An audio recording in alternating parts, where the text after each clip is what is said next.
riding along on a carousel, trying to catch up to you. Okay, welcome back.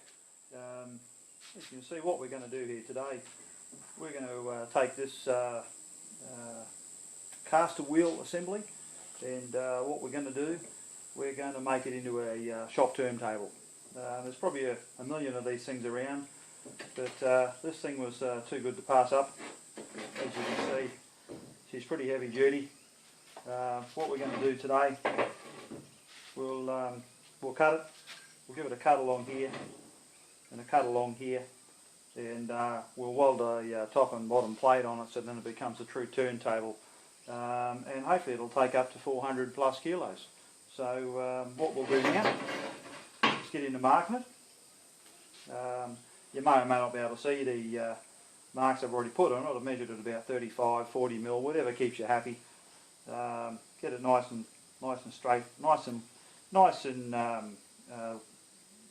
even all up from the bottom here. I've just used a little 6-inch rule here, just laid the measurement in. So we'll just give it a bit of a line here. Okay. There you go. So that's our cut line. Now we'll just rotate it around, and we'll do the same here. The old factory sticker that's still there, and we'll give it a mark here. So there's our cut lines, and what we'll do now, we'll get onto it, and we'll get a 9-inch angle grinder out, and we'll try and cut that as clean as we can through there, and then we'll finish that on the linisher, a bit of grinding just to get it nice and even, and then we'll get stuck into welding it. So let's get cracking and see what we can do to try and convert this into a turntable. But before we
Okay, so a bit of a look at this now.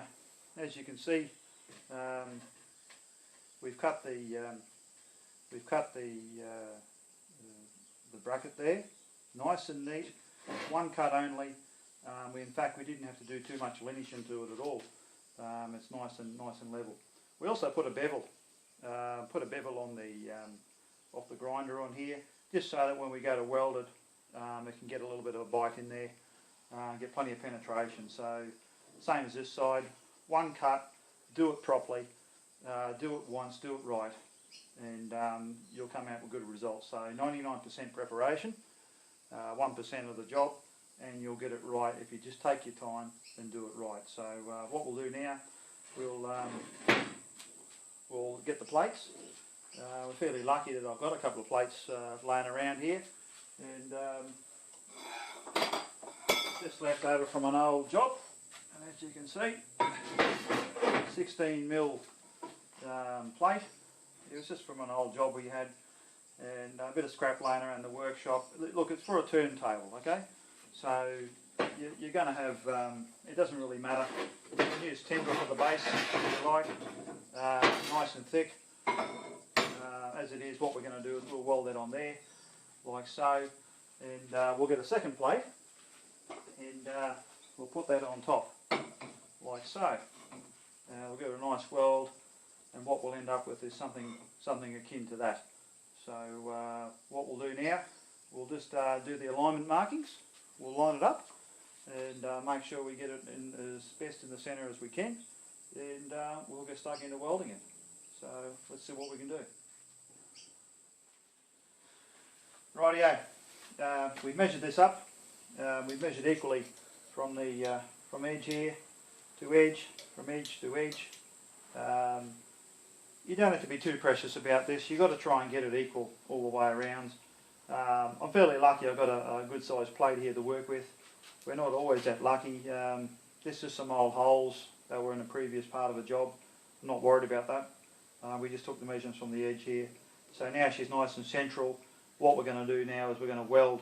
We're going to weld this first round here, get all this nice and centre, and then we'll work on doing the top part over here and getting that centralised.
Move on to the next stage and finish the job and look at putting the top on it. Alrighty, as you can see, we've got a real close up here of the top and bottom plate of the turntable that we're making. You'll see underneath here the turntable there. It has just got a very small gap between there and the top plate, and the reason why, we've actually levelled the top and bottom plate here so they're exactly the same distance apart all the way around, and we've been fairly lucky. We've been able to find a few offcuts of timber here, all from the same piece.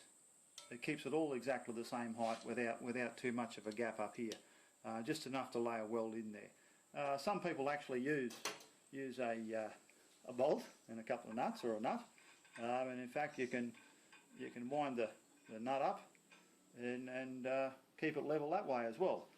That's a very precise way of measuring it if you don't have the right size piece of timber, as I've been very lucky enough to do.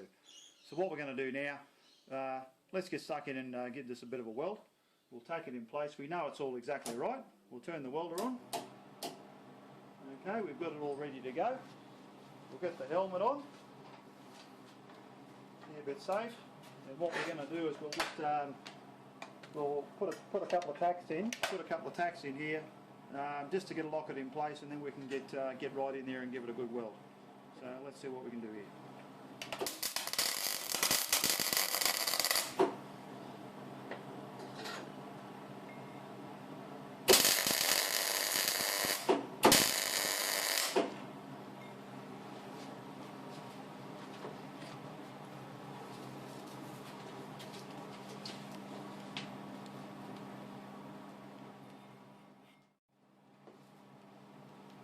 Very careful to get in there, make sure we get a good angle, and away we go.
Let's have a look at this little beauty. You know what? And I think we're about done. In fact, I think we are done. There you go. From start to finish. That's all you need to do. Here we have now a nice shock turntable, and that'll handle a fair bit of weight. And I'm sure it'll come in quite handy when we're restoring some old engines and having to assemble them. So thank you very much for watching. Hope you got some value out of this. Check the other videos out. AkubraHatman.